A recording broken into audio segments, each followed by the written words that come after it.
C'est risqué de succéder à ce colonel. Mais je vais le prendre.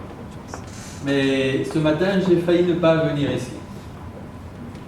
Tout simplement parce que, je suis désolé, je suis connecté Facebook, mais ça me sert à... Voilà.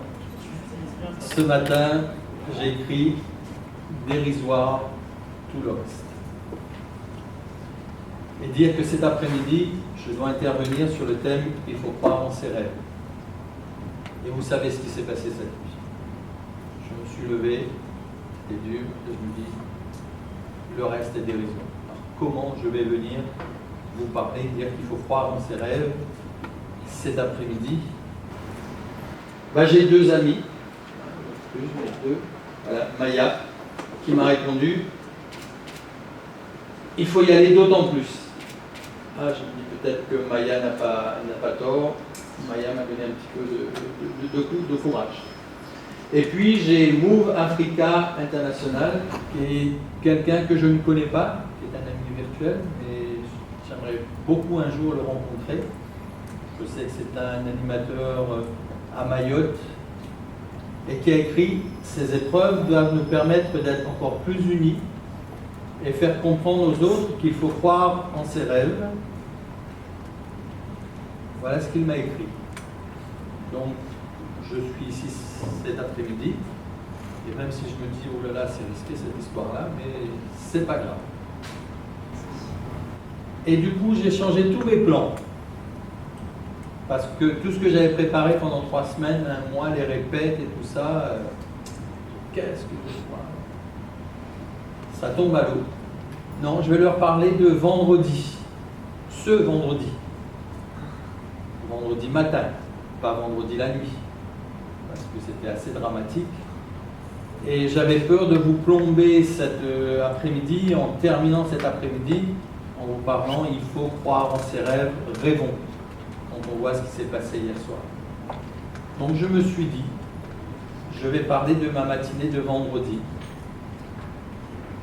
C'est vrai que je suis connecté, mais on va se connecter à la vraie vie, celle de tous les jours, le quotidien, et là c'était hier.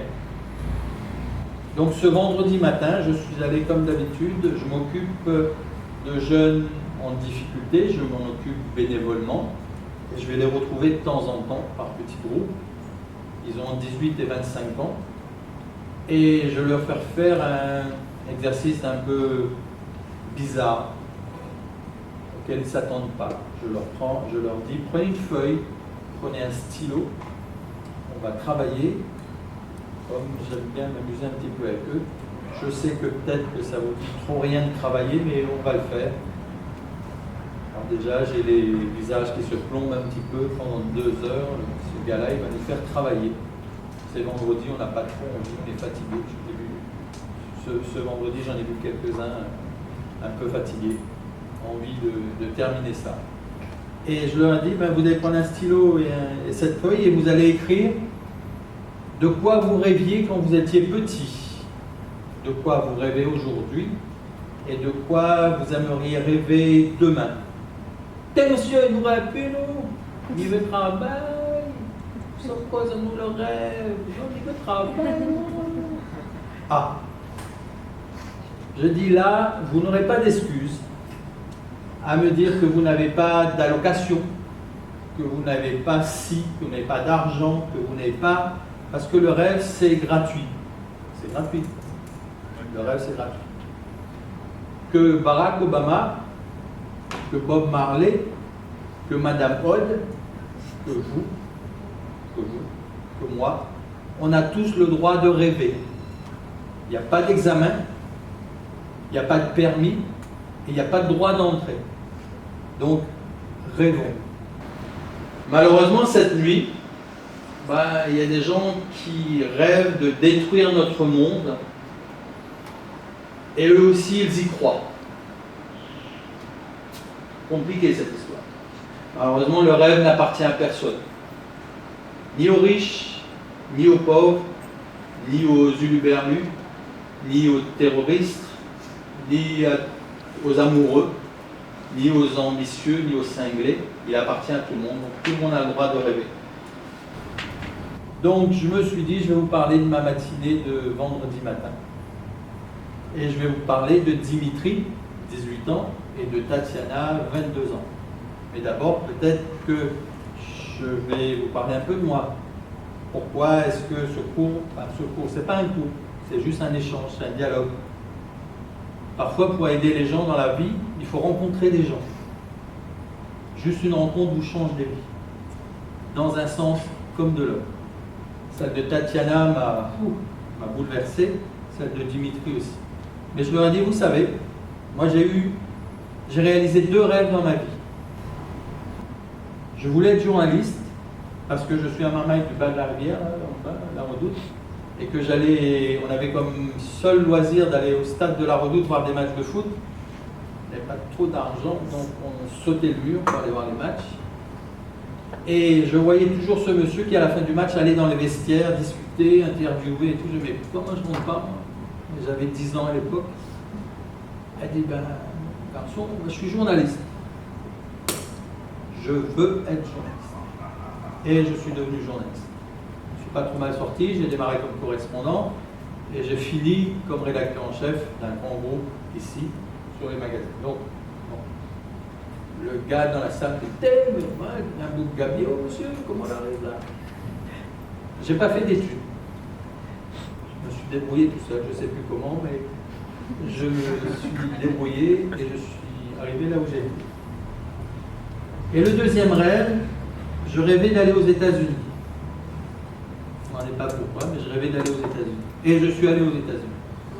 Il y a un des jeunes hommes qui me dit, monsieur, quelle ville vous l'avez visité? On ne l'a pas visité. On a visité tout le tour. Et même Montréal. Monsieur, ça va pas aux États-Unis, ça au Canada. Moi, même parti au Canada. Donc, on m'a fait le tour. Monsieur, mais comment on l'a fait?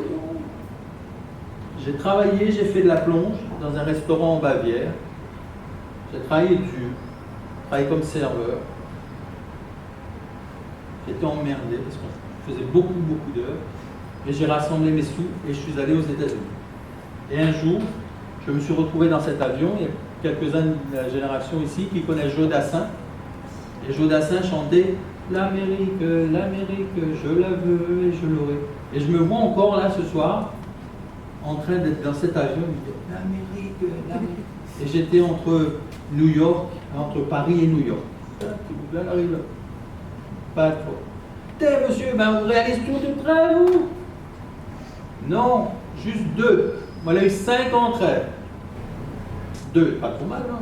C'était un peu dans ma vie, moi, je réalise 2 rêves. Mais il voulait être cycliste professionnel, parce qu'un jour, à Noël, moi, j'ai gagné un vélo, le guidon était retourné. Moi, c'est cycliste professionnel, mais il m'a fait 50. Et moi, j'ai encore des rêves. Moi, j'ai encore beaucoup de rêves. À 57 ans, tout à l'heure, on m'a parlé du prochain rêve, mais moi, j'ai encore. Donc, peut-être que ça, tu peux rêver un petit peu. Du coup, je vais vous parler de Dimitri et Tatiana. Dimitri, 18 ans, quitte l'école, il veut retourner à Lyon, il veut rendre sa famille heureuse et il veut être directeur d'une grande chaîne de fast-food. Je prends d'habitude les fiches et on analyse, on regarde les priorités, on s'amuse un petit peu avec. Et je demande à Dimitri qui a un petit accent beurre, qui très marrant, qui parle assez dynamique et tout. Il me dit, mais Dimitri, pourquoi tu as quitté l'école? Son accent beurre, c'était pas trop là que ça, et puis j'ai fait des bêtises. Ah, je dis, mais mon gars, si tu avais fait autant de bêtises que moi à 57 ans, je te souhaite d'arriver là où je suis, avec toutes les bêtises que j'ai pu faire. Il me regarde dans les yeux, il me dit, monsieur, c'est la première fois qu'on me parle de ça. Je dis, mais qu'est-ce que j'ai fait d'extraordinaire? Il me dit, d'habitude, quand je dis que j'ai fait des bêtises, vous voyez bien que je suis beurre. Je m'appelle peut-être Dimitri, mais j'ai l'accent et tout. On me dit, t'as fait de la prison? J'ai dit, ben tu vois, tu peux peut-être aller chercher ton rêve et on va voir comment. Et d'habitude, tout le monde n'adhère pas à ce cours un peu singulier. Donc il y en a qui remplissent rien. Voilà. Mais maintenant, ça fait presque 6 mois que je donne ces cours.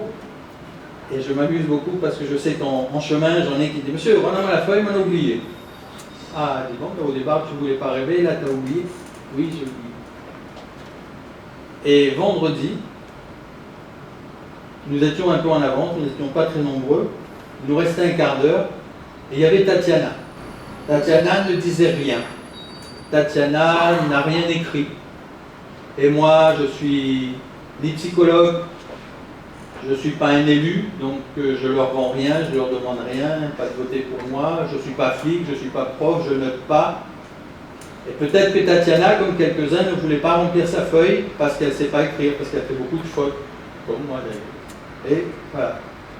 Et Tatiana, j'insiste un peu, et Tatiana me dit, finalement elle se déride un peu. Peut-être que c'est 2 heures à discuter, en cassant les couilles, en leur disant plein de choses, en leur disant, mais tu sais, dans la salle là, voilà vous, ben, peut-être que là, vous savez, rêver, c'est aussi rêver d'un café, rêver d'une douche ou d'une sieste. Ça vous est arrivé, non? Rajoutez juste le mot, je rêve d'un bon café, je rêve d'une bonne douche ou d'une bonne sieste. Et vous verrez comment vous serez déjà plus heureux, plus gai.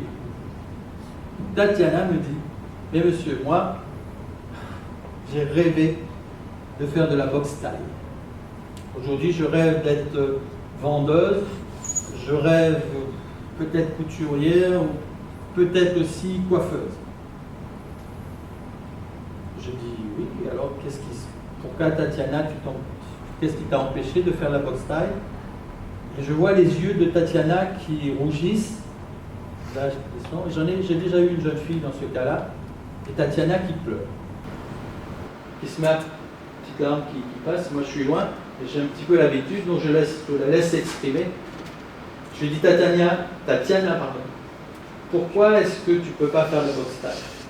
C'est parce que maman, papa, elle me prend l'argent pour payer ma cotisation. Ah, j'ai dit oui, effectivement. Après on analyse ses rêves de profession. Tatiana, tu as 22 ans, tu as un petit garçon, oui, il a 5 ans. J'ai bien écouté Tatiana, on va faire comme pour les autres. On va écrire 1, 2, 3, 4 et on va positionner tes priorités. Parce qu'entre-temps, quand je donne ces échanges, je leur explique qu'un rêve, ça part de là jusqu'à là. Un rêve, c'est loin. Mais qu'entre-temps, on peut mettre des petits drapeaux. On escalade et on y arrive. Et puis parfois, il faut prendre l'escalier. C'est-à-dire monter marche par marche, ne pas faire 3 marches, mais y arriver, et on y arrive. Donc Tatiana, on va classer tes priorités, et je vois son visage vraiment qui est là. La première de tes priorités, c'est la boxe taille, je sens ça parle. Mais on va mettre un bis. Parce que la toute première, c'est quand même de trouver du travail pour ton petit garçon, pour toi. Et après, on va voir comment on peut le faire. Mais la boxe taille, on va le mettre en 1 bis. Un bis. On va y arriver, tu vas y arriver. D'autant plus qu'aujourd'hui, quand nous, on était marmaille, il n'y avait rien pour nous. Il n'y avait pas d'allocation, il n'y avait rien. Au conseil départemental, il existe un fonds d'aide aux jeunes qui peut te permettre de payer ta cotisation de boxe taille. Parce que dans la vie, pour réussir sa vie, il faut des projets. Un rêve, c'est construire un projet. Donc toi, on va y arriver. Et j'ai vu Tatiana partir de la salle, un grand sourire, avec quelque chose. J'ai dit, tu vois Tatiana, souvent le problème des jeunes, c'est de ne pas parler. Si tu ne m'avais pas parlé, on ne se serait pas rencontrés, on n'aurait peut-être pas trouvé les choses. Donc voilà. Je crois qu'il faut essayer de croire en ses rêves. Je voudrais que tout le monde y arrive. Ce n'est pas par hasard que les plus grandes citations reprennent le mot rêve. Celle de Martin Luther King. Vous la connaissez? I had a dream. Celle de Saint-Exupéry. Vous la connaissez? Faites que le rêve dévore votre vie avant que la vie dévore vos rêves. Voilà. Et je leur parle à ces jeunes et je leur dis, voyez dans la salle là, nous sommes 7. Il y a 7 vies différentes, tristes, compliquées. Je ne vous ai pas raconté la mienne. Je ne suis pas là pour raconter ma vie. Mais ça n'a pas toujours été facile. Chacun a sa vie. Ici, on en a combien des vies? 100, 150? Pensez-y. et vous verrez. Donc, je leur raconte 3 histoires. Celle du coach de la plus grande championne de tennis qui voulait être tennisman pro, qui n'a pas été tennisman pro, parce que son père n'a pas voulu le faire. Son père avait une très grosse entreprise, il a dit tu travailleras chez moi. Il y a été, et puis un jour son père lui a dit maintenant que j'ai vu que tu travaillais, prends mon entreprise. Le garçon a dit non. Et pourquoi non? Parce que je veux être tennisman, coach et tout ça. Il y est arrivé, puisqu'il est aujourd'hui le coach de Serena Williams. Et son père, ce jour-là, lui a dit oui. Tout simplement parce qu'à l'époque, lorsqu'il avait dit je veux être pro, les parents étaient inquiets. C'est pas un métier, c'est pas, mais il n'a pas su expliquer. Or, quand il a rencontré son père pour son coaching, ses écoles de coach et tout, il a dit voilà, je veux faire ça, ça, ça, ça, ça, comme ça. Son père lui a dit oui. Ça l'a surpris. Voilà un exemple. Il y en a d'autres. David Françoise Giroud, qu'on a retrouvé au bord du suicide, parce que son homme l'avait quitté, et qui est devenu une des plus grandes écrivaines de France. Il y a aussi ce jeune homme qui vivait dans une cabane avec sa mère alcoolique, des amants violents, et qui aujourd'hui est le PDG d'Areva Santé, qui a écrit un livre qui s'appelle « Rien n'est perdu d'avance ». Ce livre commence le jour où il est invité par Barack Obama. Je vous invite à lire ce livre. Je vous invite aussi, et j'espère, c'est le rêve que j'ai là, tout à l'heure, de croire en un monde meilleur, malgré tout ce qui se passe.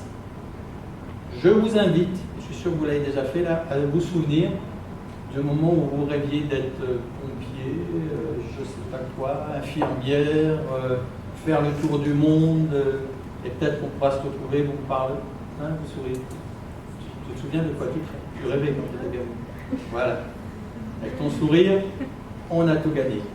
Donc, je vous remercie. Je vais juste vous parler de mon dernier rêve. À 57 ans, je rêve d'aller avec mon fils voir un match d'Arsenal à l'Emirates Stadium. Et j'ai dit, Arthur, on va y aller un de ces jours, même si aujourd'hui le banquier n'est pas trop d'accord, mais on va y aller. Merci.